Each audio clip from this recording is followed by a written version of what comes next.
যুক্তরাষ্ট্র এখন যেসব পদক্ষেপ নিচ্ছে তাতে করে এটি স্পষ্ট হয়ে উঠেছে যে ইরানের বিষয়ে তারা নতুন নতুন বিকল্পগুলো এখন ভেবে দেখছে।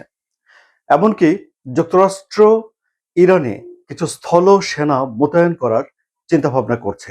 সুতরাং এ থেকে এটি স্পষ্ট হয়ে উঠছে যে ইরানে যুক্তরাষ্ট্র এখন স্থল অভিযান পরিচালনা করতে যাচ্ছে।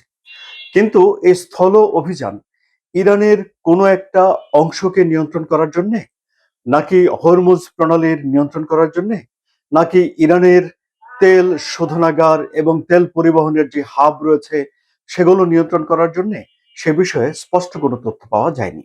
শুধু জানা গেছে ৫,০০০-এর মতো সেনা সমন্বয় করে ইরানের দিকে একটা স্থল অভিযান পরিচালনা করার জন্য একটা উদ্যোগ নিয়েছে।